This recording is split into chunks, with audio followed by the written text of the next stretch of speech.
Hi guys, I'm Paridhi and I would want to welcome Dr. Nisha Dholakiya today. She is been in the United States for some time and she's also a DDS aspirant, and I would like to share her journey with you. The idea of today's session is to understand how can you uplift your profile and what all you can look into as options in building your profile. So Dr. Nisha, would you introduce yourself and tell us something about you? Sure. Hello, everybody. I hope you're having a good day. Thank you, Dr. Paridhi, for the warm welcome. So, my name is Nisha Dholakiya, and I'm of dental school applicants right now for the GAPID and PASS as well. I came to United States in 2018 after I graduated from India as a dentist, and of course, I wanted to build up the profile towards the more clinical, but some ways you have to also pursue the things while paralleling considering your visa situation. So I started in 2018 on F1 visa as a master in healthcare administration. I graduated after 2 years. Since then, I was working parallel as a clinical while also maintaining the healthcare administrative jobs as well, because eventually my goal was to land the H1B and stay here so that I can learn more about the healthcare system. So I started working after graduation in dental office only. Since then, I did work as a dental front desk, treatment coordinator, office manager, eventually the operation manager, and recently I shift my career after flexibility of the visa to the dental assisting. So I've been working over like 2 years now as a dental assisting, and I did give exam about the radiation. So now I'm a CDA and I'm now pursuing the EFDA as well. I would like to know a little more about your MHA. How did you, like, what are the things you have to look into before selecting a program? What is the return of investment on the fee which we are paying? Because these are some very relevant questions for the aspirants, because they're actually doing this to build their profile to eventually get into DDS. So, would you shed some light on these things? Sure. So when I was in my last year of the dental school in India, I started exploring the options of the master in healthcare administration, public health, and the MBA as well. And healthcare informatives was also not that widely open, but yeah, there was some information available from the universities as well. So I started first understanding the curriculum of the subjects and every program, because I didn't want to just pursue for something to edit on my CV. I wanted to pursue where I have an interest. I was always curious about like how the healthcare administration setups works in USA, because if you guys work here, you know that there is a varieties of the staff available in the dental offices and hospital as well. So I was particularly very curious and interesting to learn about the administration more. So I chose that I am going to do the healthcare administration, because public health is also similar. Both the programs are basically professional degree where you improve the patient care.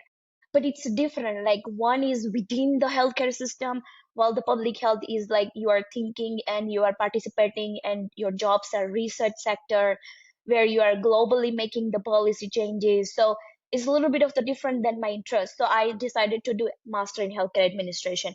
When you decide the program, you can choose. While I was choosing the program, my goal was to be a cost effective. I didn't want to give a hard time to my parents. So of course I chose the program, which was first thing I saw is that how many family members who can help me to stay and figure it out the stuff. So I decided to stay around this side of the area, well, New York, New Jersey. So I found particular universities like Long Island University, Pace University, NYU, and I applied to this area only, mostly the school, because I was pretty much sure that if I'm getting help from my friends and family, why not to use? Because when you come in and there is no help, then it's a lot of cost involves. So I narrowed down the university and then I applied to 3 or 4 schools around here and I got accepted all four. I didn't wait, and first school wherever I got it, I started my visa processing because I didn't want to delay the process. And as soon as I did everything, the program is actually from 1.5 year to 2 years. I did from Long Island University, Brooklyn. It depends how fast you want to finish. If you are taking a summer class, you can finish very fast. I just didn't want to finish it fast because I wanted to gain more experience as a dental assistant, learn more. and I wanted to figure it out my visa also. So I took a time and I finished my program in 2 years. After, well, when you're in program, you have options of doing the curriculum practical training and the optional practical training. It's called the CPT and OPT as a part of the program. I use both of this training to do a dental assisting in a particular dental office where I was working. So my doctor allowed me to fill up that forms, and I secured my OPT and CPT. While I also had to tell you that this program was not a STEM program, which means that if it's not non-STEM program, that means you have only a one chance to apply for your visa of the H-1B. So I convinced the doctor by the time I was finishing, but I knew that I'm gonna have to switch my uh, position to the administrative. While because if you are applying to the visa category of the H-1B, it has to be similar to your program what you graduated. So I switched and started learning about the dental front desk, treatment coordinator, office manager. That's where up to I learned from that office, and I got my H-1B in the first shot. After I graduated, I was probably earning about 60,000 at the beginning of the salary, which was the minimum requirement to apply for the H-1B. Once I switched the office after that, and I moved to the different from New York to the New Jersey, and then I started working with the different doctors where I used to work with the team of 50, where I worked as first of all treatment coordinator, and then office manager, and then operational manager. Basically, if you are international dentist, in my opinion, this is really a good opportunity to make money and stay within the dental office facility while you are still understanding how the entire office works. So it's a lot of things involved.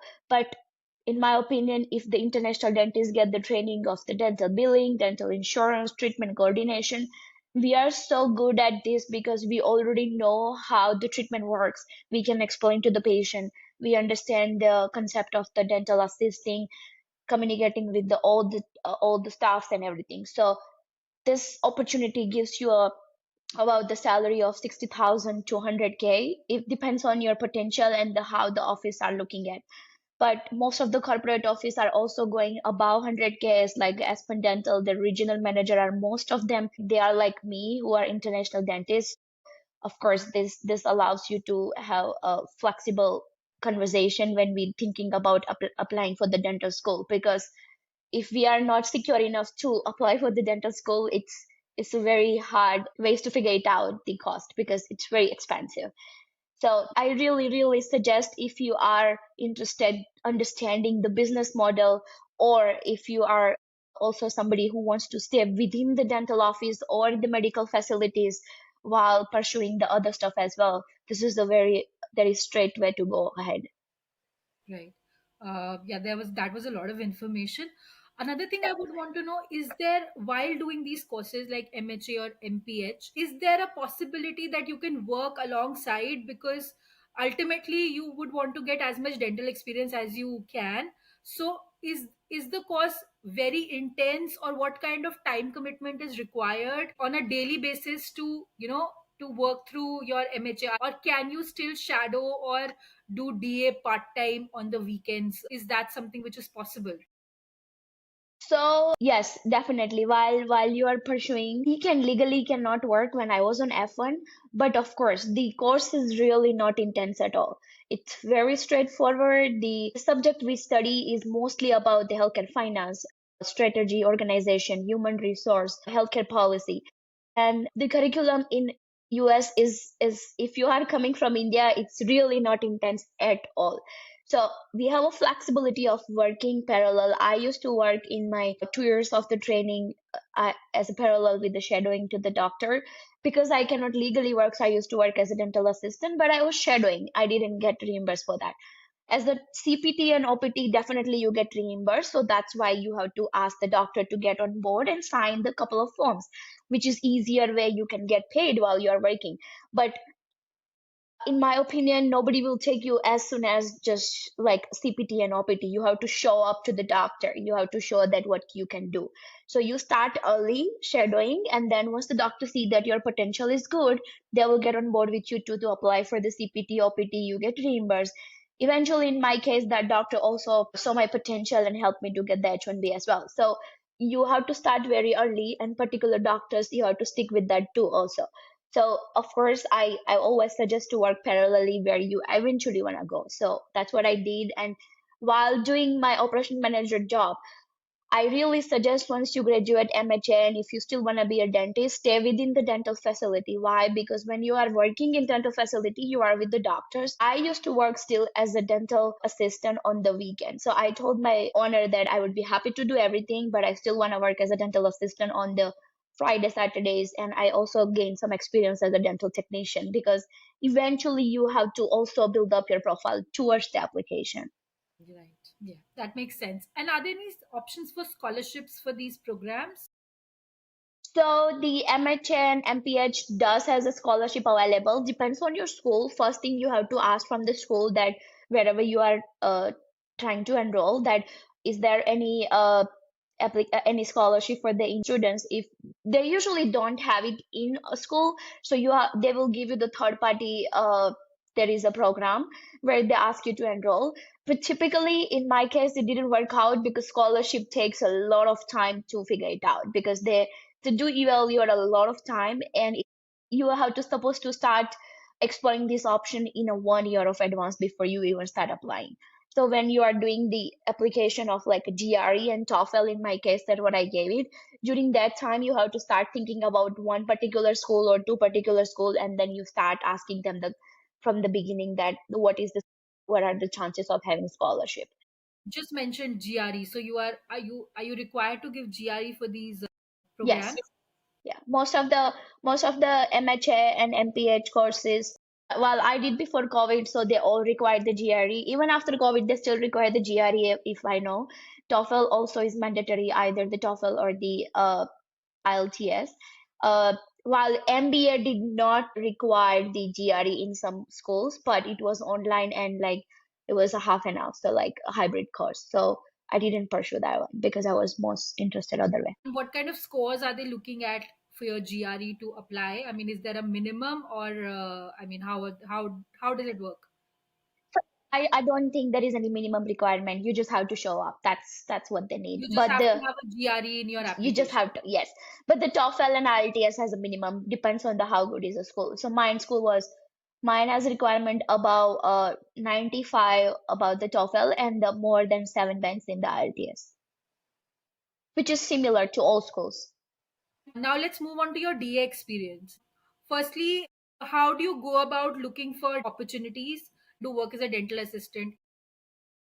So typically, it's a similar way to explore the job opportunity as the other job opportunity, mostly on Indeed, LinkedIn, and the ZipRecruiter. The shadowing opportunity, how I got it in the beginning is that the doctor was looking for the dental assistant while I was not dental assistant yet, and I just landed. I was legally not available to work, but I still applied. But I put the cover letter saying that I'm very curious about learning and I want to start. So they called me actually. So why not, So there is no job posting where you will be seeing that shadowing application. You have to just reach out wherever you are looking for. In my case, I applied to the school which was closer, the clinic which was closer to the school, so I can directly head back to the school afterwards. So the applications is available widely for the job. Have you start know that if your state requires your minimum licensing? We talk about New York. New York doesn't require the extra licensing to be work as a dental assistant. Neither the Pennsylvania requires, but the New Jersey requires the radiation license. So the usually office will not allow you to take the X-rays if you are not extra license certified. How you can get the license certification is very easy. There is a particular website for the Dental Assisting National Board, and it's called the DANB in a short, and where you can just write down that I'm in this state, and they'll tell you what is minimum requirement. If there is no minimum requirement, you are good to go ahead work as a dental assistant any state. There is exams on the DNB as well, which is the RHS. I didn't know earlier. I wish I would have given, but I just took it a couple of months ago. So it's a radiation license. You can give it, and you have a radiation license for the every state. Most of the state doesn't require it, but if you have it, it's good, because office wants to have it highlighted. When your office is participating with the particular insurance, they comes for the inspection. During the inspection, if you are working, they will require you to present your CPR, your extra license. That's what the state requirement is. So you have to think about it as well. So DNB website also has the RHS exam. Once you give the RHS, that's the first thing. After you can give the combination of exam ICE, which is infection control, and the chair side assisting as well. Once you give the RHS, GC, and the ICE exam, you are certified dental assistant. So that's all across the USA. You do not have to pursue it separately. After you become CDA, it's a separate goal if you want to go for RDA. RDA is a state specific requirement, registered one. Most in my case, there is no salary difference in CDA and RDA. What you can at least do is be a CDA. Why? Because it's open source. You don't have to go find, you don't have to have any registration. It's not a fancy stuff. It's just a very easy to navigate, give an exam. RHS exam is even available to take from home. ICE and GC, you have to go to the center to do this exam. This all exam cost about $650. In my opinion, if you do CDA and if you don't do anything, there will be a difference of the salary, so you should do it, because and it's also improving your CV towards your application, so why not? And that's what it's easier way to navigate. Currently, you're pursuing the EFDA licensing. So, is there a minimum timeline for which you have to work as a CDA before applying for EFDA? What is the difference in salary between a CDA and an EFDA? And what all are the new procedures which you can perform, which you could not perform as a CDA? So EFDA is really the best highlighted on your CV. If you are a dental assistant, the school will ask you, why didn't you do the EFDA? So here I'm doing it. So EFDA is basically the expanded functional, and where you can perform a lot of duties like sealant application, provisional crown, impressions taking, the polishing, air polishing, so many things, and even the teeth whitening as well allows by this. So EFDA is straight after CDA. In some states, you can enroll into the program directly after CDA. In some states, you need the experience working as a CDA in order to apply for that program EFDA. Specifically in Pennsylvania, if you want to be a EFDA, you can only enroll in the program after you CDA and you work under the Pennsylvania licensed dentist for 2 years. So that's how you can do it. And EFDA is training of about 5 to 6 months. It depends on the particularly program to program how they are doing it. The cost is about $5,500 to $6,000, which includes all instrument materials. After you become the trained in EFDA, you still not get the license. Once you complete that all the duties under the pre-decided doctors to perform everything, and all the forms are signed, and then you can appear for the EFDA exam. Once the EFDA exam is done, then you can go to the website of the particular state and you can register as a EFDA licensed dental assistant. And how do you go about choosing the dentist who you will be pursuing the training under? So there are two options. While the EFDA allows you to ask your doctor wherever you are working if they are okay to come on the board and have a consent with you to perform all the duties. While they have to observe and they have to fill out the forms that says that Nisha has performed the sole level of the duties and I'm satisfied with her work. If you do not get the doctors to work with you, then the particularly program that you are enrolled, they will allow you to go and work with the doctor on weekends, and they will look after your work and they will pass you for that task basically. And what all other exams which can you like specify what are the exams which you have to take from the DNB website to be eligible to work as a CDA? Yeah, so as I mentioned, we can go ahead with the first RHS exam, which is radiation health and safety, and then second is the ICE, which is infection control, and then general chairside assisting. So these three exams, you pass that and you are certified dental assistant, you get a certificate. If you are doing that, you should also do the CPR because it is mandatory for all the schools and all the clinics to be appear with the, if you are a CDA, you should have the CPR as well. And the exam cost is about $650 if you take a combo of the exams. So you mentioned policies same in both Pennsylvania and New Jersey. No, no, they all has a separate policies, and so New Jersey is pretty straightforward. You to give a RHS. To give that, CDA is just from the DNB website. RDA is basically once you be CDA, you if you are working with a doctor, they fill out the forms for you and go to the New Jersey State website and you can register as RDA. CDA is converted to RDA just by registering, so it's the same thing. The salary difference wouldn't be more. New Jersey State has the EFDA program, but they also include the orthodontic assisting in that. So it's a different level of the training in that state, and that program cost is similar as the Pennsylvania as well. But the salary difference increase after the you become a CDA to EFDA. So from CDA, we're talking about $25 an hour in the New York, New Jersey, Pennsylvania, while the EFDA program will at least lend you a $35 per hour job. Yeah, so I think there's a lot of information which we have to digest, and you found a lot of information and you've incorporated it in building your profile. Thank you for all this information you've Of shared course. with us. And if there are any questions, would you like to leave your maybe email ID if anyone can reach out to you for any Yes, information? absolutely. I do understand coming from the other country, you cannot, even you want to be a dentist right away, you cannot jump in. The system has a visa, there is a cost involved, there is a family expense, everything. Even if somebody wants to do it, you cannot jump in right away. You have to navigate your path when it's your correct time. I feel like you should embrace all the opportunity you get rather than looking at the way that, oh, I didn't get it, what I'm gonna do. I still feel like what you learn is a take for your future. So while me becoming the operation manager is a I'm taking a lot of skills that when I become a dentist, I would understand the system far more better than if I would have not worked. So, I'm happy to help if somebody wants to learn about the MHA, EFDA, CDA, definitely what the information I know, I'm happy to share it. And if we can all grow together, why not? And I'm very thankful that you reach out to me, and I'm very glad that you have believed in me. Thank you for giving us so much information. I really hope Thank that you. all this work you've put in into building your application comes in handy and you're able to fulfill your dream of getting into a school.